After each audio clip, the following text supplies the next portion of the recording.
Good morning, नमस्कार, सभी का स्वागत है पावर ऑफ नॉलेज लीगल मेरे इस चैनल पे। आई होप सब अच्छे से पढ़ाई कर रहे होंगे, अपनी कंपटीशन में लगे होंगे और ये आजकल हम जो चैप्टर कर रहे हैं पॉलिटिक्स एंड सोसाइटी, उसका भी आनंद ले रहे होंगे, उससे सीख रहे होंगे। कल हमने सोशल मूवमेंट स्टार्ट किया था और उसमें हमने 2 थ्योरीज़ कर ली थी, यानी थ्योरीज़ ऑफ सोशल मूवमेंट में। तो हमने सोशल अनरेस्ट थ्योरी की थी और रिलेटिव डिप्राइवेशन थ्योरी की थी। आज 2 थ्योरी इसकी और ले रहे हैं, ठीक है, सिर्फ 2 ही ले रहे हैं, बाकी हम कल करेंगे। स्ट्रक्चरल स्ट्रेन थ्योरी को लेंगे और रिसोर्स मोबिलाइजेशन थ्योरी को लेने वाले हैं, ठीक है। शुरू करें आज का सेशन, लेट्स गेट स्टार्टेड। तो देखिए स्ट्रक्चरल स्ट्रेन थ्योरी क्या है, जान लीजिए। It was a structural functionalist perspective given by Neil स्मेल्सर।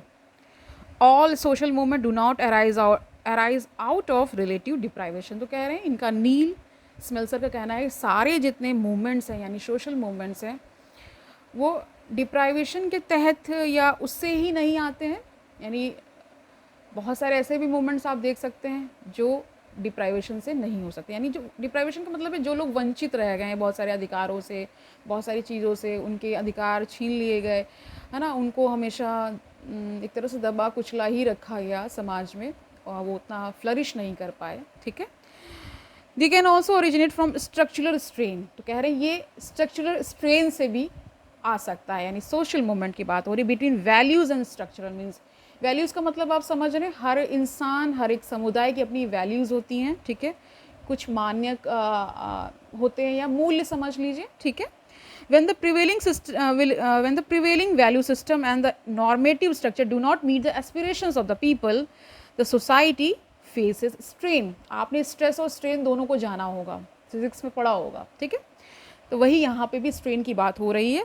कह रहे हैं जब प्रिवेलिंग सिस्टम, जो सिस्टम चल रहा होता है वैल्यू सिस्टम, और जो नॉर्मेटिव ऑर्डर या स्ट्रक्चर है ना, वहाँ पे क्या होता है, लोगों की एस्पिरेशंस नहीं पूरी हो पाती हैं, तब उस सोसाइटी में आप स्ट्रेन देखते हैं, ठीक है, okay. What happens at this time is that a new value system is sought so as to replace the old. तो नया वैल्यू सिस्टम आता है जिससे क्या होता है, ओल्ड वैल्यू सिस्टम रिप्लेस हो जाता है, यानी उसकी समाप्ति हो जाती है और नया वैल्यू सिस्टम आ जाता है। This leads to conflicts and tension, और इसी से कॉन्फ्लिक्ट और टेंशन भी क्रिएट होता है, ठीक है। Smelser saw social movement as side effects of the rapid social changes. तो स्मेल्सर इसको ऐसे देख रहे हैं सोशल मूवमेंट को कि ये साइड इफेक्ट्स होता है। एक तरह से जैसे आप दवा खाते हैं उसका भी कुछ साइड इफेक्ट होता है, जैसे लीवर में कुछ इफेक्ट्स आ जाते हैं, तो वैसे ही बता रहे हैं जो रैपिड सोशल चेंज अकर होता है तो ये साइड इफेक्ट्स ही होता है। किसका, ये मतलब चेंज हो रहा है चेंज हो रहा है, ठीक है, इस तरह हो रहा है फिर वो, और सोशल मूवमेंट उसका साइड इफेक्ट होता है, मतलब उसके साथ साथ सोशल मूवमेंट भी अराइज हो जाता है। दिस लीड्स टू, वही बता रहे हैं ना, for example where intercaste marriage is not permitted we may still find few cases of such marriage in violation of the norms. कह रहे जहाँ पे मान लीजिए लव मैरिज अलाउ नहीं है, इंटरकास्ट मैरिज अलाउ नहीं है, लेकिन फिर भी वहाँ होती हैं, आप देखते ही हैं। तो उससे क्या, वो एक तरह से सिस्टम को, एक तरह से जो सिस्टम चला आ रहा है यानी कि अरेंजमेंट, उसको चैलेंज करते हैं, उनके नॉर्म्स को चैलेंज करते हैं, है ना, वायलेशन करते हैं। चैलेंज करना मतलब उसको वायलेट कर देना, okay. However, only when such individual action are replaced by the collective action does a social movement takes place, ठीक है। अब यही जब कलेक्टिव एक्शन में तब्दील हो जाए तो फिर सोशल मूवमेंट भी आ ही जाता है।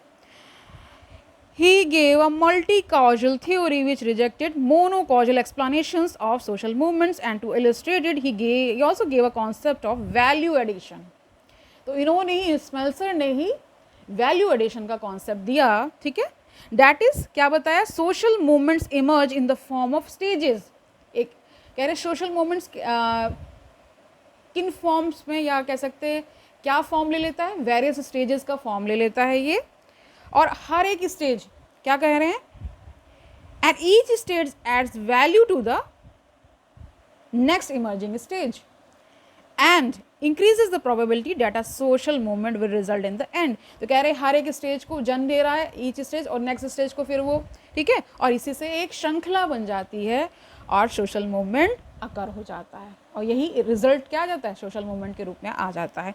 ही नेम्ड 6 स्टेजेस, इन्होंने 6 स्टेजेस बताई in the emergence of social movement. तो क्या क्या बता रहे हैं, स्ट्रक्चरल कंड्यूसिवनेस, पहला स्ट्रक्चरल कंड्यूसिवनेस, दूसरा स्ट्रक्चरल स्ट्रेन, तीसरा generalised beliefs, fourth precipitating factors, ठीक है, मोबिलाइजेशन फॉर एक्शन, ये पांचवा हो गया, and failure of social control, ये 6 स्टेजेस हैं. Okay, this theory is however criticized as it assumes that social movements are started for irrational reasons.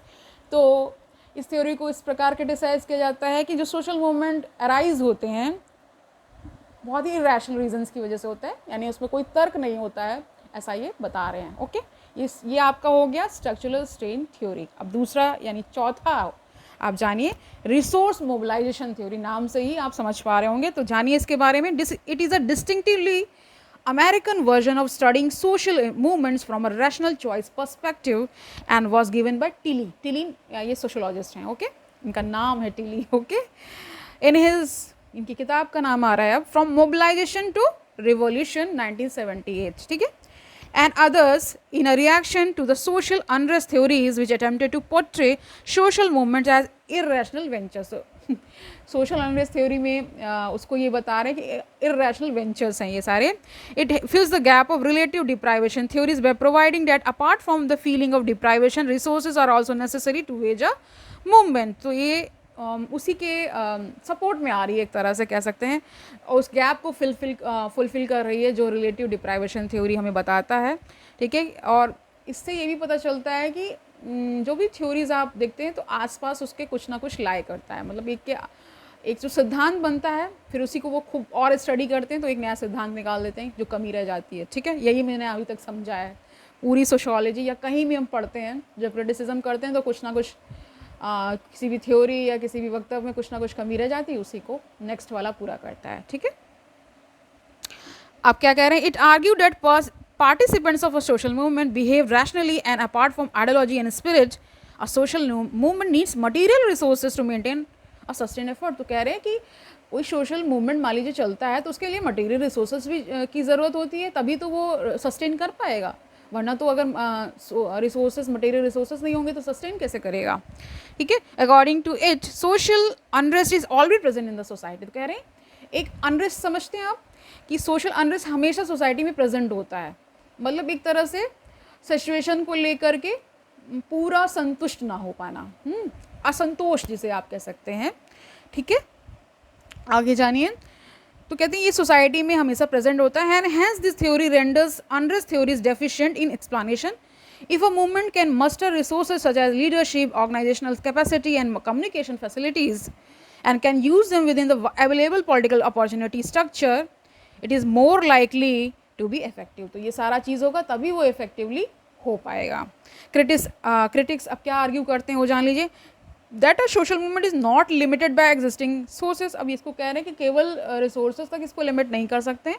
It can create resources such as the new symbols and identities. तो कह रहे हैं social movement भी नए avenues को create कर सकता है, नए symbols बना सकता है ना, आइडेंटिटीज़ आ सकती हैं, ये सब करता ही है सोशल मूवमेंट. ओके, जैसे आप देख रहे थे जब अन्ना हज़ारे मूवमेंट चल रहा था और जब ये लोग कर रहे थे, आम आदमी पार्टी बाद में बनी, उसमें वो लोग कैप्स वगैरह लगाते थे, तो एक तरह से वो आइडेंटिटी बन गई थी, जो टोपी लगाए हुए वो उसी मूवमेंट का होगा ना, इस तरह से. ओके फाइन, आगे जानिए. As numerous poor people's movement show scarcity of resources need to not be constrained even with an initial limited material sources and organizational base. A movement can generate resources through the process of struggle. तो कह रहे हैं struggle करते हुए भी new resources को generate किया जा सकता है और होता ही होता है. This theory visualises social movement as operating within a social movement industry.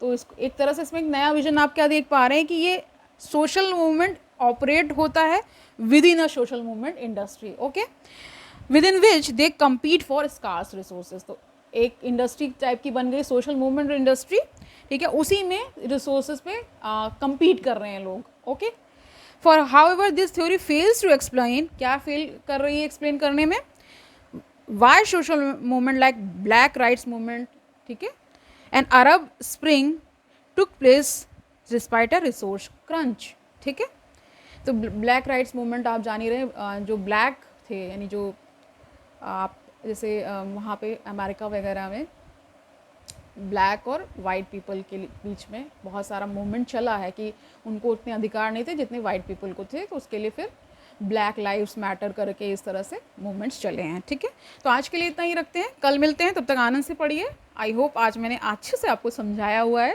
बाकी की 3 और थ्योरीज बचती हैं, उसको हम कल करेंगे और कुछ नया जानेंगे। इसके कंटिन्यूशन में हम रहने वाले हैं, बहुत ही इंटरेस्टिंग टॉपिक है, मस्ट टू नो। ठीक है, कल मिलते हैं। All the best.